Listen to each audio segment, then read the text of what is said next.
तो क्या गुरनाम चढ़ोनी हरियाणा में भी चुनाव लड़ने जा रहे हैं? पंजाब में आपकी पार्टी है, आपने चुनाव लड़ा था। जिन्होंने विरोध किया वो कहीं ना कहीं किसी राजनीतिक पार्टी के दल्ले। एसकेएम के साथ गुरनाम जी आपकी 36 का आंकड़ा रहता है। 40 का आंकड़ा था। 40 एक तरफ एक तरफ, 36 का नहीं था, 40 का आंकड़ा था। वो 40 एक तरफ थे, मैं एक तरफ था, और उन्होंने मेरे को एसकेएम से नहीं कहा, तो मेरा विरोध था।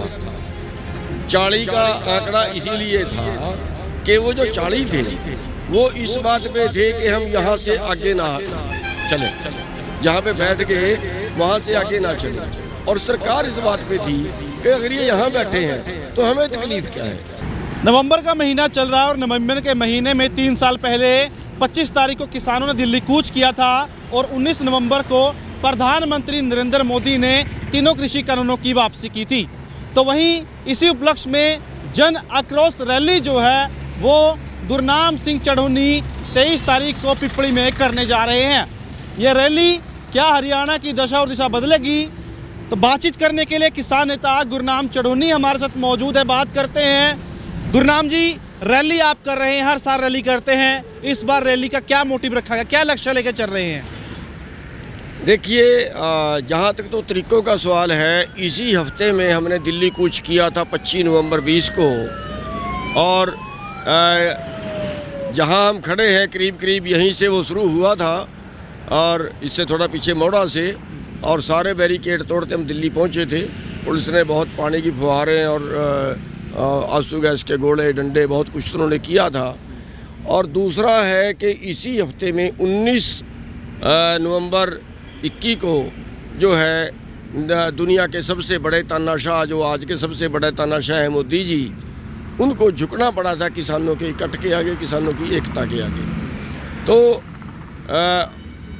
अब जो रैली हम कर रहे हैं, अब का जो मकसद है वो ये है कि तुरंत बाद चुनाव है, किसानों की मांगें, मजदूरों की मांगें, बेरोज़गारों की मांगें, और जो देश की आम जनता है, छोटे दुकानदार, रेडी फड़ी वाले, उन सब का, यानी कमेरा वर्ग जो है वो एक तरफ है, और लुटेरा वर्ग जो है इन सब का कारोबार छीन के ले गया है। और लुटेरा वर्ग देश का संपत्ति, देश का पैसा, देश का कानून सब उनके पक्ष में जा रहे हैं। तो हम पूरे कमेरे वर्ग को इकट्ठा कर रहे हैं कि लुटेरे वर्ग से मुकाबला करने के लिए जो राजनीति है उसको सुधारना पड़ेगा। और तुरंत बाद चुनाव है, तो हम ये दिखा रहे हैं कि अगर ज़्यादा लोग इकट्ठे होते हैं, सबको में इकट्ठा होने के लिए बोल रहे हैं कि अगला जो चुनाव है उसमें जातिवाद और धर्मवाद मुद्दा ना बने, उसमें आर्थिकवाद मुद्दा हो, उसमें किसानी, मजदूरी, बेरोज़गारी मुद्दा हो, और इधर वाली पार्टी के हम ज़्यादा देंगे, दूसरे वाली पार्टी के हम ज़्यादा किसानों मजदूरों को देंगे, एक कंपटीशन हो जाए। एक दूसरा जो है, हम ये देख रहे हैं कि हमारे पास कितने लोग हैं। अगर हम ग्राउंड पे कहीं उतरें, सरकार, ये भी हमारा जो प्लान है ये भी हमारा फेल हो, फिर हमें ग्राउंड पे उतरना पड़े, तो फिर हमारे पास कितने लोग हैं जिनके बुत्ते पे हम कहीं आर पार का फैसला ले लें। तो क्या गुरनाम चढ़ोनी हरियाणा में भी चुनाव लड़ने जा रहे हैं? पंजाब में आपकी पार्टी है, आपने चुनाव लड़ा था। देखिए, वो पार्टी तो भी जो है हमने बंद कर दी थी, कोई काम उस पर नहीं किया था, क्योंकि पंजाब में को बहुत अच्छा रिस्पांस नहीं मिला था। और उसका कारण ये था कि पंजाब में जो किसान संगठन थे, उन किसान संगठनों ने हमारा विरोध कर दिया था, और हालांकि उन्होंने मंदबुद्धि दिखाई थी इस पर, क्योंकि हर आंदोलन से एक राजनीति निकलती है, और ये पहला आंदोलन था जिससे किसान राजनीति निकलनी थी, और किसान राजनीति निकलती तो किसान के पक्ष के कानून बनते। जो हमारे कुछ बुद्धिहीन नेताओं ने जो उन पे ब्रेक लगाई, हमारा विरोध किया, सभी ने नहीं किया, कुछ ने विरोध नहीं किया, न्यूट्रल रहे। जो न्यूट्रल रहे उनका तो कोई बात मान सकते हैं, लेकिन जिन्होंने विरोध किया वो कहीं ना कहीं किसी राजनीतिक पार्टी के दल्ले थे। जी, तो क्या एसकेएम के साथ गुरनाम जी आपकी 36 का आंकड़ा रहता है? क्या कोई सुलह हुई है? एसकेएम से बातचीत, कोई वापसी होगी? मेरा उनसे 36 का आंकड़ा नहीं था, उनका मेरे से 36 का आंकड़ा था, बल्कि 72 का आंकड़ा था, या ये कह लो 72 का तो नहीं कह सकते, 40 का आंकड़ा था। 40 एक तरफ एक तरफ। अच्छा, 36 का नहीं था, 40 का आंकड़ा था। वो 40 एक तरफ थे, मैं एक तरफ था, और उन्होंने मेरे को एसकेएम से निकाला हुआ है। तो और अब तो एसकेएम बची भी नहीं है, अब तो एसकेएम के खुद के ही 3 फाड़ हो गए हैं और कॉमरेडों ने पूरा एसकेएम पे कब्जा कर लिया है। तो पिपली की रैली में कोई बड़ा ऐलान भी हो सकता है हरियाणा के लिए? हरियाणा में चुनाव भी आ रहे हैं। नहीं, अगर कोई होगा तो पूरे देश के लिए होगा, क्योंकि ये अकेले हरियाणा की रैली नहीं है, इसमें पंजाब, यूपी, हिमाचल, उत्तराखंड वो सभी लोग आ रहे हैं। तो बीजेपी का विरोध जारी रहेगा लोकसभा चुनाव में? हाँ, ये करीब करीब जारी रहेगा। जी। अच्छा, किसान आंदोलन हुआ, उससे किसानों को क्या मिला? क्योंकि चलो आंदोलन वापस हो गए, एक आरोप किसान नेताओं पर लगे कि बड़ी जल्दी थी आने की, आ गए, फैसला अच्छा नहीं हुआ। क्या मानते हैं उस समय फैसला अच्छा नहीं हुआ? कुछ ले नहीं, एमएसपी ऐसी है, कोई कमेटी नहीं बनी, इसके अलावा कुछ और भी नहीं मिला? बस यही तो मेरा विरोध था। 40 का आंकड़ा इसीलिए था कि वो जो 40 थे वो इस बात पे थे कि हम यहाँ से आगे ना चलें, जहाँ पे बैठ गए वहाँ से आगे ना चलें। और सरकार इस बात पे थी कि अगर ये यहाँ बैठे हैं तो हमें तकलीफ़ क्या है, कभी तो उठेंगे ही।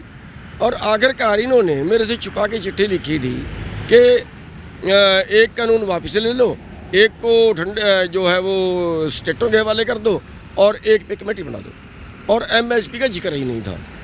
तो एमएसपी लेकर नहीं उठे, वही चीज़ दोबारा से यू टर्न हो रही है। अभी 2.5 लाख पंचायतों की पंचायती ज़मीनें खेती करने के लिए कंपनियों को देंगे। अभी बड़े क्लस्टर बना रहे हैं जो बागवानी में है, सारा फ्रूट जो है वो कंपनियों के हवाले होगा। अभी यहाँ से शुरुआत उसकी कर दी है। और अभी जो मंडियाँ तोड़ने की हम बात कर रहे थे, जो आगे गेहूँ जाएगी सैलो गोदामों में, वो बिना आड़त के जाएगी। तो ये सभी चीज़ें दोबारा से आ रही हैं। तो गुरनाम जी, जैसे किसानों से लाठीचार्ज शुरू हुआ, सरपंच भी पिटे, उसके बाद कर्मचारी भी, अध्यापक भी, क्या लगता है 24 में ये लाठी रुक पाएगी चुनाव में? मनरेगा भी, लंबड़दार भी, सबका नंबर पड़ गया है। हम सबको कहते हैं कि सारे जो है जितने कुटे पिटे हो वो सारे एक जगह इकट्ठे हो जाओ। हम आज भी तानाशाहों का मुकाबला कर सकते हैं, लेकिन अगर इकट्ठे ना हुए फिर ज़रूर नुकसान होगा। इसलिए हम आपके माध्यम से सभी लंबड़दारों से, सभी सरपंचों से, कर्मचारियों से, मनरेगा वालों से, और जो ये आंगनवाड़ी वाली बैठी हैं सभी जगह, उनसे हम सबसे ये रिक्वेस्ट करते हैं कि ये जो रैली है ये एक जो है वो सरकार की कफन में कील का काम करेगी। तो रैली में कोई बाहर से भी कोई बड़े नाम शामिल हो सकते हैं? बाहर से अभी कोई बहुत ज़्यादा तो किसी को नहीं बुलाया, लेकिन जो है वो जयंत चौधरी जी आ रहे हैं और सतपाल मलिक जी आ रहे हैं और अखिलेश जी का कोई सीनियर आदमी आएगा, उनकी कहीं रैली है, नहीं तो वो भी आते। तो ये लोग आ रहे हैं जी। बहुत बहुत धन्यवाद।